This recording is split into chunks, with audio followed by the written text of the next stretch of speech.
Hi everyone, welcome to my channel. Shivshakti বার্তা নিয়ে আমি সুমনা চলে এসেছি একটা বড় রিডিং নিয়ে।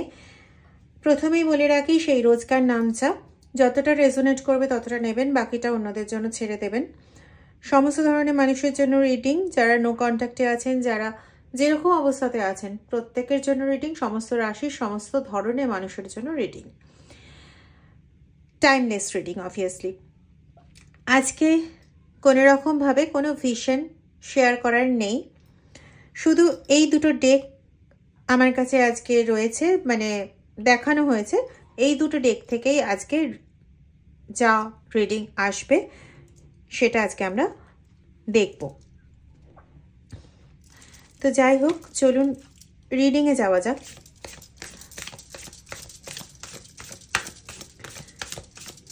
ওম নমঃ শিবায়, ওম নমঃ শিবায়, ওম নমঃ শিবায়, ওম নমঃ শিবায়, ওম নমঃ শিবায়, ওম নমঃ শিবায়, ওম নমঃ শিবায়। ওয়াও,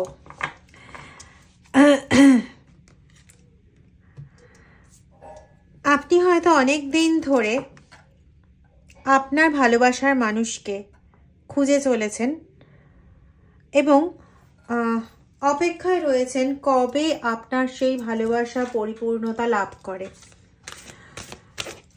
কারো কারো ক্ষেত্রে 2, 4 এই নাম্বারগুলো খুব দেখছেন, যে কোনোভাবে হোক 2, 4 বা এগুলোর কম্বিনেশন।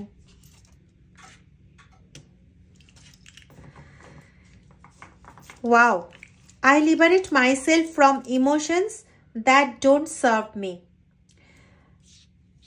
আপনি এমন একজন পার্সন না যে নিজের হৃদয়কে খুলে রেখেছেন শুধুমাত্র আপনার জীবনে নতুন রিলেশনকে অ্যাকসেপ্ট করার জন্য না, নতুন যে কোনো ঔজ্জ্বল্যময় বার্তাকে অ্যাকসেপ্ট করার জন্য, নতুন যে কোনো নবদিগন্তকে অ্যাকসেপ্ট করার জন্য, যেটা আপনার জীবনে গ্রোথ দেবে, যেটা আপনার জীবনকে আরো ঔজ্জ্বল্যময় করে তুলবে। এমন কোনো পার্সনেরও আপনি সন্ধানে আছেন যে আপনার জীবনকে পরিপূর্ণ করে তুলবে। হয়তো তার সঙ্গে বর্তমানে কিছু ক্ল্যাশও চলতে পারে, কিন্তু শিওর যে এই ব্যক্তিত্ব আপনার জীবনে এনহ্যান্সমেন্ট ছাড়া, বাড়ার বৃদ্ধি সূচক কোনো কিছু করা ছাড়া দূরত্বের কোনো কিছুই করবে না। বর্তমানে যদি কিছু হয়েও থাকে সেটা শুধুমাত্র নিজেদের ওই ইগো জনিত বা কাজের প্রেশার, এই জাতীয় কারণে বা কোনো রকম সমস্যার প্রেশারে, এছাড়া কিছু নয়। প্লাস এমন একজন ক্যারেক্টারিস্টিক আপনি যে সমস্ত এমন সব পরিস্থিতি বা পরিবেশ, যে পরিবেশগুলো জীবনে কোনো ভালো ফল দেয় না, শুধুমাত্র নিজের ডিসঅ্যাপয়েন্টমেন্টকে বাড়ায়, হতাশাকে বাড়ায়, নিজের মধ্যে নেগেটিভ এনার্জিকে বাড়ায় বা নেগেটিভিটিকে বাড়ায় বা নিজের চারপাশে নেগেটিভিটি বাড়ায়, সেই সমস্ত জিনিসগুলোকে আপনি খুব ভালোভাবে রিলিজ করতে জানেন। সেই সমস্ত ইমোশনস থেকে আপনি খুব চটপট সরে আসতে জানেন। ঠিক আছে, আপনার সোলার চক্র বলুন, সোলার প্লেক্সাস চক্র বলুন, বা আপনার যে আমাদের বডিতে যে চক্রগুলো থাকে সেগুলো অনেকটাই ব্যালেন্সিংয়ে রাখার জন্য আপনি চেষ্টা করেন এবং আপনার হার্ট চক্র স্পেসিফিক্যালি এখন প্রচণ্ডভাবে অ্যাক্টিভ রয়েছে। আপনার জীবনে হেলদি এবং স্টেবল একটা ভিত আপনি গড়ে তুলতে চান। হ্যাঁ, অনেক ঝড়ঝঞ্ঝা, অনেক কিছু আপনি পেয়েছেন, অনেক রকম পরিস্থিতির মধ্যে দিয়ে আপনাকে যেতে হয়েছে, এটা ঠিক কথা, কিন্তু আপনি আপনার জীবনটাকে সম্পূর্ণ নতুনভাবে গড়ে তোলার আস্থা রাখেন, বিশ্বাস রাখেন, ভরসা করেন। শুধু তাই নয়, সেই অনুযায়ী নতুন নতুন রাস্তা বের করে সেই অনুযায়ী আপনি চলেন এবং আপনাকে কোনোভাবে দমিয়ে রাখা যায় না। আপনি এমনই একজন পার্সোনালিটি এবং এখানে মানে আপনার লক্ষ্যটা হচ্ছে একদম একটা স্টেবল একটা ভিত জীবনে গড়ে তোলা, যে ভিতের ওপর কোনো কিছুই নড়বড়ে হবে এরকম না। হ্যাঁ, পাহাড়ে যেমন বন্ধুরতা থাকে না, এবড়ো খেবড়ো থাকে, ওপর নিচ আপস অ্যান্ড ডাউনস থাকে, সেরকম আসতে পারে, কিন্তু সেটা এতটাই স্ট্রং হবে যে ওই আপস অ্যান্ড ডাউনস আপনাকে একদম কুপোকাত করে ফেলে দিতে পারবে না। আপনি আবারও উঠে দাঁড়াবেনই এবং ওই জায়গাটা আপনি অ্যাচিভ করবেন যেটা আপনার লক্ষ্য, সেই ঔজ্জ্বল্যময়, সেই দীপ্তিমান ওই আলোক।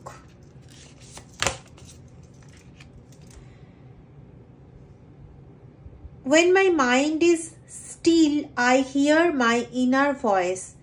একটু আগেই বলছিলাম না, আপনি আলোক জিনিসটা প্রচণ্ডভাবে পজিটিভলি নেন এবং আলোর উদ্দেশ্যে, আলোর দিকে যাত্রা করতে আপনি খুব পছন্দ করেন, না তো কি অন্ধকারের দিকে।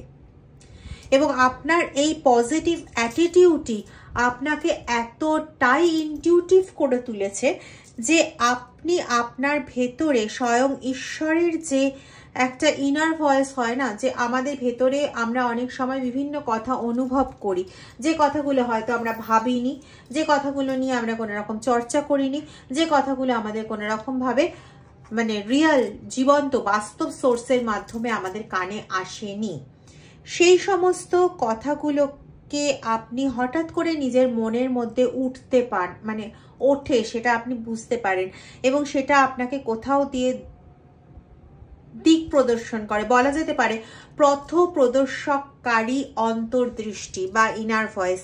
এবং আপনি যখন খুব চুপচাপ থাকেন, আপনার এই ইনার ভয়েস অনর্গল আপনার সঙ্গে কথা বলতে থাকে এবং আপনি সেখানে কোনো রকম ব্যতিব্যস্ত হন না, কিছু হন না, আপনি পুরো শান্ত স্থির একদম কোয়াইট থাকেন এবং আপনার ইনার ভয়েসের বলা কথাগুলোকে আপনি শোনেন, মাথার মধ্যে নেন এবং সেই অনুযায়ী কিন্তু আপনি পরবর্তী নতুন পদক্ষেপটা গ্রহণ করেন। আপনার মধ্যে যত ভয় ছিল, যত কিছু স্টোর ছিল, ভয় বলুন, কোনো কিছুতে এগোলে পরে যদি ভুল হয়ে যায়, এই জাতীয় একটা টালমাটাল কন্ডিশন বলুন বা আরও কিছু নেগেটিভ অ্যাটিটিউড বলুন, যে জিনিসগুলো আপনাকে একটা সময় প্রচণ্ডভাবে বেঁধে রাখতে পারত, সেই জিনিসগুলোকে আপনি এখন ফুললি লেট গো করতে জানেন। আপনার সোলকে, আপনার আত্মাকে আপনি একদম পিওর রাখতে খুব ভালো মতন শিখে গেছেন। এবার যেটা আমার কাছে আসছে তথ্য, সেটা হচ্ছে একটা সময় আপনি প্রচণ্ড হেনস্থার শিকার হয়েছেন। বিভিন্ন মানুষ বিভিন্ন রকম কথাবার্তা বলেছে, বিভিন্নভাবে আপনাকে ডাউন করার চেষ্টা চলেছে, বিভিন্নভাবে আপনি অপমানের শিকার হয়েছেন। এই করতে করতে আপনি এতটাই বলে না দেওয়ালে পিঠ ঠেকে যাওয়া, তো এতটাই আপনি সেই কন্ডিশনে চলে গেছেন যেখানে গিয়ে আপনি বুঝতে পেরেছেন যে হয় আমি বাঁচবো, না হয় আমি মরবো। এরকম করে ধুকে ধুকে বাঁচার থেকে একটা স্টেপ নেব, সেটাতে হয় বাঁচবো না হলে মরবো, এরকমভাবে ধুকে ধুকে আর নয়। এরকম একটা জায়গার সম্মুখীন আপনি হয়েছেন এবং সেখান থেকেই আপনি না এই জিনিসগুলো করতে শিখে গেছেন। আপনি এখান থেকেই শিখে গেছেন কি করে সমস্ত বাজে ভাবনা, ভয়, ডর, এগুলোকে কি করে লেট গো করে সম্পূর্ণভাবে মানে কাঁচরার মতন জীবন থেকে বের করে দেওয়া যায় এবং নতুন পদক্ষেপটা নেওয়া যায়। এবং এটা আপনি এতই সিরিয়াসলি, এত সিরিয়াস ওয়েতে করেছেন যে আপনার ইনটিউশন পাওয়ারকে, আপনার ইনার ভয়েসকে প্রচণ্ডভাবে জাগ্রত করে ফেলেছেন এবং আপনার হার্ট চক্রকে এখন বিনা বাধায়, বিনা ভয় আপনি সেটাকে খুলে দিতে পারছেন, খুলে দিতে পেরেছেন। ইনফ্যাক্ট যদি সেখানে নতুন কোনো ব্যক্তি আসে আপনার জীবনকে যদি আবার নতুন করে আলোকিত করে, তো আপনি তাকে অলওয়েজ ওয়েলকাম করছেন। এমন কোনো জীবনের নতুন কোনো স্বাদ বলতে আমি বলতে চাইছি কোনো রকম পরিবেশ, কোনো পরিস্থিতি, কোনো মানুষ, কোনো কিছু যা আপনার জীবনকে একটা বর্ণময় আলোকোজ্জ্বল জায়গায় উত্তীর্ণ করে দিতে পারে, সেই সমস্ত কিছু সুযোগ, সেই সমস্ত কিছু ধাপকে আপনি আপনার জীবনে স্বাগত করেছেন এবং সমস্ত ভয়ার্থ, সমস্ত কিছু লোভাতুর দৃষ্টি, সমস্ত কিছু হিংসা, বিদ্বেষ, এই সমস্ত কিছুকে আপনি অনেক দূরে ফেলে এসেছেন, অনেক দূরে। আপনার পরিবেশ পরিস্থিতি আপনাকে এভাবে তৈরি করে দিয়েছে এবং আপনি এখন যে পার্সনটা তৈরি হয়েছে না, সেটা একটা কমপ্লিটলি একটা পিউরিফাইড পার্সন, মানে যার মধ্যে এতটুকু দ্বিধা দ্বন্দ্ব কোনো কিছু নেই, কারোর জন্য কোনো রকম অভিশাপ নেই, কারোর জন্য কোনো রকম কোনো নেগেটিভ কোনো ভাবনা, কোনো কিচ্ছু নেই। বরং এখানে একটা জিনিস ভীষণভাবে হবে, সেটা হচ্ছে যারাই আপনার এগেনস্টে কোনো রকম খারাপ কোনো কিছু ভাবতে বা করতে যাবে, রিটার্ন মানে সেই এনার্জি তাদের কাছে রিটার্ন ব্যাক হবে। এরকমই একটা মিরার লাইক একটা আপনি নিজেকে তৈরি করে ফেলেছেন। মিরারে যখন আলো পড়ে, আলো কিন্তু রিফ্লেক্ট ব্যাক করে যায়, ঠিক সেরকমই আপনি এমনই মিরার লাইক নিজেকে তৈরি করে ফেলেছেন যে যা কিছুই আসুক না কেন সেটা রিফ্লেক্ট ব্যাক করে তাদের দিকেই চলে যাবে। যার জন্য আপনার সেই ভয় ডর এখন কিছুই নেই, বরং আপনার প্রচণ্ডভাবে বিশ্বাস বেড়ে গেছে আপনার অন্তরাত্মার ওপর। যদি আপনি ঈশ্বর বলে কাউকে নাও মানেন, তাহলেও সেক্ষেত্রে অন্তরাত্মার ওপর প্রচণ্ড বিশ্বাস বেড়েছে, বা পরোক্ষভাবে ইউনিভার্স বলুন, ঈশ্বর বলুন, তার উপর বেড়েছে। আর আপনি যদি মানে কি বলবো, আপনার যদি কোনো ঈশ্বরের প্রতি ভক্তি থাকে, তাহলে তো সেই দিকেই প্রচণ্ডভাবে আপনি অগ্রসর হয়েছেন। এবার কতটা কি হয়েছে বা কতটা আপনার সঙ্গে রেজোনেট করেছে, এটা আপনি জানাতে পারবেন আমাকে। দ্বিতীয়, আপনি এই সমস্ত ঘাত প্রতিঘাতগুলো করতে করতে একটা সময় গিয়ে ওই যে আপনি ভেবেছেন যে হয় আমি জিতবো, না হলে আমি হারবো, আপনি পুরো আপনার মাইন্ডের মাস্টার হয়ে গেছেন। আপনার মাইন্ডকে আপনি কন্ট্রোল করছেন। আপনার মাইন্ডকে অন্য কেউ কন্ট্রোল করে আপনাকে যেভাবে ল্যাজে গোবরে করার চেষ্টা করেছিল, আপনি এবার এই জায়গাটাতে মানে এমন একটা ক্যারেক্টার হয়ে দাঁড়িয়েছেন যে তাদেরকে বলা যে আর নয়, যা করার অনেক করে নিয়েছিস বা করে নিয়েছো, এবার আমি আমার জীবনকে চালাবো, আমার ঈশ্বরের সান্নিধ্যে থেকে চালাবো। তাতে যদি ভালো কিছু আমার জীবনে আসার হয়, ওয়েল অ্যাকসেপ্টেড, না হলে কিচ্ছু আসার দরকার নেই।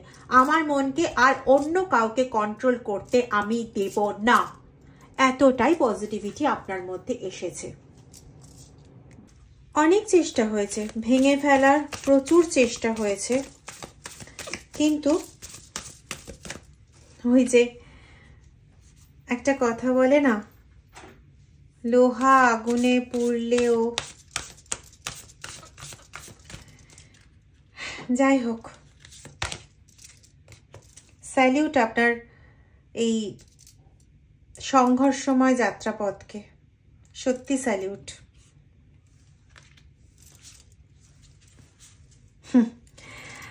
বললাম না, সে একই জিনিসই আসছে। দেখুন, আপনি রিলিজ করেছেন আপনার সমস্ত যে ব্লকেজগুলো ক্রিয়েট করে রাখা হয়েছিল, মানে আপনাকে মানসিকভাবে পুরো বিধ্বস্ত করে বিভিন্ন রকম ব্লকেজ ক্রিয়েট করে রাখা হয়েছিল, বিশেষ করে মানসিকভাবে দুর্বল করে, যে আপনি আর কোনো কিছুই করতে পারতেন না। সেই ব্লকেজগুলোকে মুক্ত করে আপনি আজ একটা পাখির মতন উড়তে শিখেছেন এবং এই পাখির ডানার মাধ্যমে উড়ে আপনি সেই আলোকময় জায়গাকে আজকে পেতে চান। আপনি পুরো প্রকৃতির মধ্যে ঘুরতে চান। হয়তো আপনাদের মধ্যে কারো কারো প্রচণ্ডভাবে একটা ইচ্ছে আছে যে প্রকৃতির মাঝে বসে থাকবো, প্রকৃতির সঙ্গে মিশবো, কারোর হয়তো ঘুরতে যাওয়ার ইচ্ছে আছে।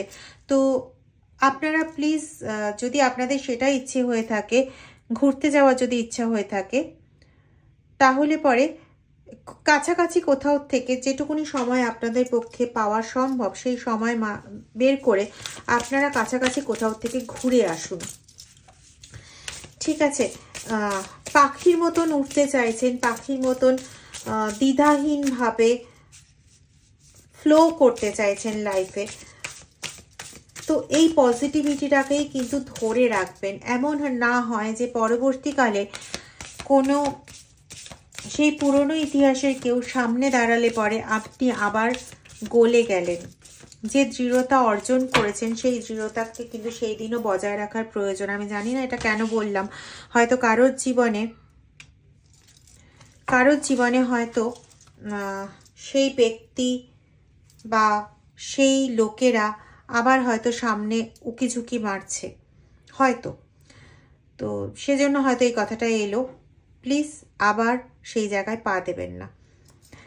সেকেন্ড হচ্ছে, আপনি এখন যেরকম ইয়েতে রয়েছেন আর কি, পুরনো স্ট্রেসকে তো আপনি ছুঁড়ে ফেলেছেন, ঠিক কথাই, কিন্তু জীবনের প্রতি এতটাই সিরিয়াস হয়ে গেছেন যে কোথাও এখন আপনার একটু রিল্যাক্সেশনের দরকার।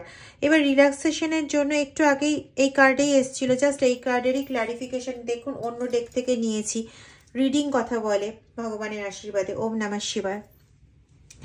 তো এখানে যেরকম নেচারের মধ্যে বা কোথাও ঘুরতে যাওয়ার, কোথাও ঘুরতে গিয়ে একটু মাইন্ডকে রিল্যাক্স করার যে ইচ্ছে আপনার মধ্যে জেগেছে, সেই ইচ্ছেটাকে প্লিজ পূর্ণ করুন যেটুকুনি সময় পারেন। যদি মানে সেরকমভাবে কোনো কর্তব্যবোধ বা এইসবের জন্য অসুবিধা থেকে থাকে বা অর্থকরী অসুবিধা থেকে থাকে, তাহলে খুব কাছাকাছি যেখানে খরচ কম হবে অন্তত একদিনের জন্য বা হাফ দিনের জন্য সেইখানে ঘুরে আসুন।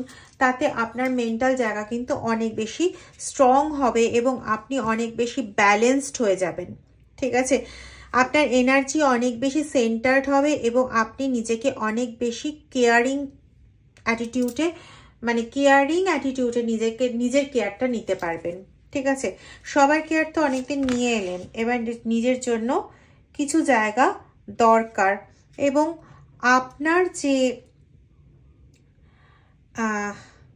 অ্যানসেস্টার বা আপনার যে আগের ব্যক্তিরা রয়েছেন বা আপনাদের যিনি গুরু বা পুজো করে, কারো ক্ষেত্রে গুরু, কারো ক্ষেত্রে আপনাদের পুরোহিত, মানে যারা বংশ মানে পুরো জেনারেশন বাই জেনারেশন যারা একটা গ্রুপ থাকে না, যে যাদের পরিবারে ওই একজনই সমস্ত কিছু দেখে দেন, সমস্ত কিছু কুষ্টি বিচার করেন, সমস্ত কিছু করেন, তো তাদের না একটা আশীর্বাদ আপনাদের ওপর রয়েছে, তাদের একটা প্রেডিক্টিভ গাইডেন্স রয়েছে আপনাদের কাছে, ঠিক আছে? মানে এরকমভাবে এগোতে পারো, ওরকমভাবে এগোতে পারো, এরকম একটা প্রেডিকশন তাদের করে দেওয়া রয়েছে এবং আপনারা কিন্তু ওই পথটাকে ফলো করলে আপনাদের কিন্তু ভালোই হবে, ঠিক আছে? কিছু কিছু সংখ্যা আপনারা একটু মাইন্ডে রাখতে পারেন, যে সংখ্যাগুলো বারংবারই আসছে। সংখ্যাগুলোর মধ্যে দেখুন, এখানেও এই ডেকেও এসছিল 24, এখানেও 24 এসছে, তো 2-4 বারবার দেখুন 4 ডিজিটটা রিপিট হয়েছে, এখানে আবার রিভার্স করে 42 এসছে, এখানেও 4 এসছে, তো 2-4 আপনাদের জন্য বেশ ইম্পর্টেন্ট নাম্বার। এটার কম্বিনেশন নাম্বারও আপনারা ইউজ করতে পারেন, 2424 বা 4224 বা 2442, ঠিক আছে, বা 2244, এরকম ধরনের নাম্বারও আপনারা ইউজ করতে পারেন কম্বিনেশন নাম্বার, বা শুধু 444, 222 বা কারো কারো ক্ষেত্রে 4টে 1, এরকম নাম্বারগুলো আপনারা ব্যবহার করতে পারেন, ঠিক আছে? এছাড়াও জানি না আর বলার কি আছে। ইয়েস,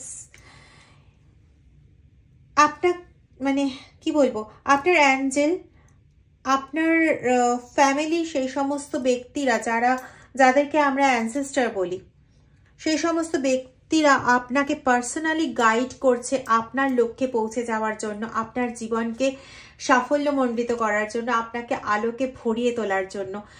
ভগবান করুক এই কথাটা আপনাদের জীবনে প্রচণ্ডভাবে ফলপ্রসূ হোক। ওম নমঃ শিবায়, ওম নমঃ শিবায়, ওম নমঃ শিবায়। ওম গণ গণপতয়ে নমঃ, ওম গণ গণপতয়ে নমঃ, ওম গণ গণপতয়ে নমঃ। জানি না, খুব আনন্দ অনুভব হচ্ছে আজকে। ইয়েস, কনসাস স্টেপ, তারা মানে আপনি কিভাবে এগোবেন সেটা তারা ঠিক করে দিচ্ছে, যাতে আপনার জীবনটা সম্পূর্ণ আলোকে ভরে ওঠে। এরপরে মানে আমি কথা বলতে গেলে অতিশায়োক্তি হয়ে যাবে। শুধু চাইবো যে আপনাদের জীবনে সবকিছু ভালো হোক, সমস্ত কিছু। জয় জগন্নাথ, রাধে রাধে।